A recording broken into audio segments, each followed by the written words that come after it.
They see my disability, I see my ability. They call me disabled, I call myself differently abled. There are some incidents that happen in your life. Those incidents break you, deform you, but they mold you into the best version of you. And the same thing happened to me. I was 18 years old when I got married. My father wanted me to get married. And all I said was, if that makes you happy, I'll say yes. And of course, it was never a happy marriage. Just about after 2 years of getting married, I met a car accident. Somehow my husband fell asleep and the car fell in the ditch.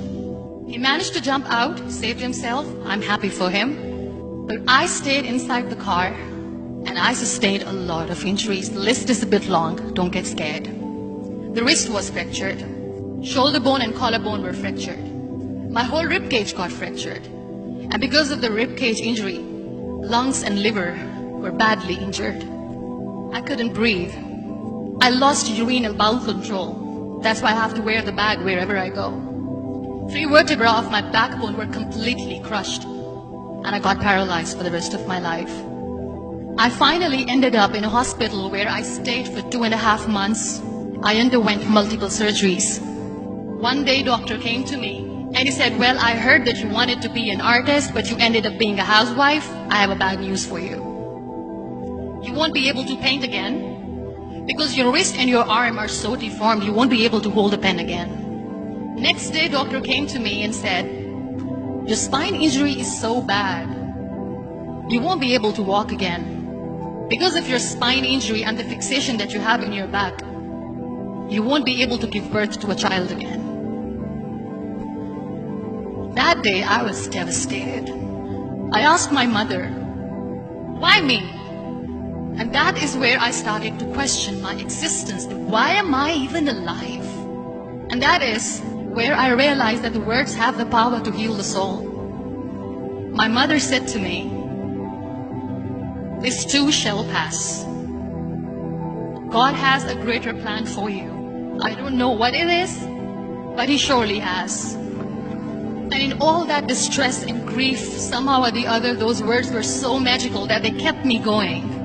One day I asked my brothers, I know I have a deformed hand, but I'm tired of looking at these white walls in the hospital and wearing these white scrubs. I'm getting tired of this. I want to add more colors to my life. I want to do something. Bring me some colors. Bring me some small canvas. I want to paint.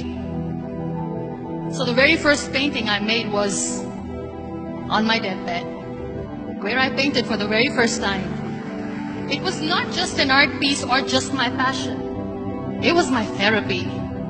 And then I was discharged and I went back home. And I went back home and I realized that I have developed a lot of pressure ulcers on my back and on my hip bone. I was unable to sit. There were a lot of infections in my body, a lot of allergies. So doctors wanted me to lie down on the bed straight for not 6 months, for not 1 year, for 2 years. I was bedridden, confined in that one room, looking outside the window, listening to the birds chirping, and thinking maybe there will be a time when we'll be going out with the family and enjoying the nature. That was the time where I realized how lucky people are. That is the time where I realized that the day I'm going to sit, I'm going to share this pain with everyone to make them realize how blessed they are, and they don't even consider them lucky. That day I decided that I'm going to fight my fears. We all have fears. Fear of unknown, fear of losing people, fear of losing health, money.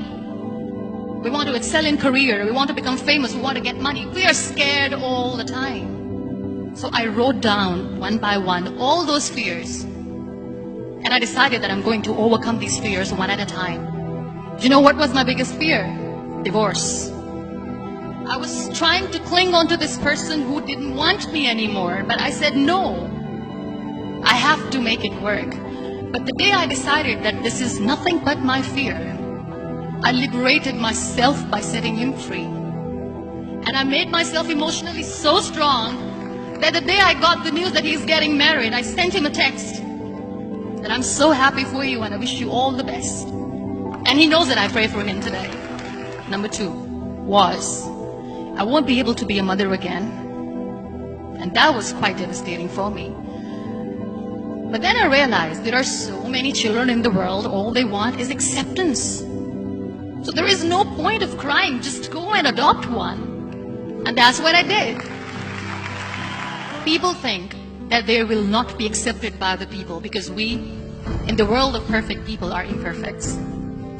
So I decided that instead of starting an NGO for disability awareness, which I know will not help anyone, I started to appear more in public. I started to paint. I decided that I'm going to join the national TV of Pakistan as an anchor person. And I've been doing a lot of shows for the last 3 years. I became the National Goodwill Ambassador for UN Women Pakistan, and now I speak for the rights of women, children. We talk about inclusion, diversity, gender equality, which is a must. Every time I go in public, I always smile. It's always a big toothy smile on my face, and people ask me, don't you get tired of smiling all the time? What's the secret? I always say one thing, that I have stopped worrying about the things that I have lost, the people that I have lost. Things and people who were meant to be with me are with me. And sometimes, somebody's absence makes you a better person. Cherish their absence. It's always a blessing in disguise. Live your life fully. Accept yourself the way you are.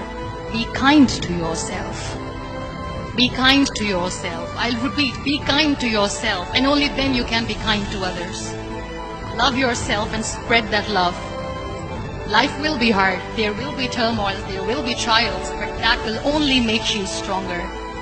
So when you accept yourself the way you are, the world recognizes you. It all starts from within.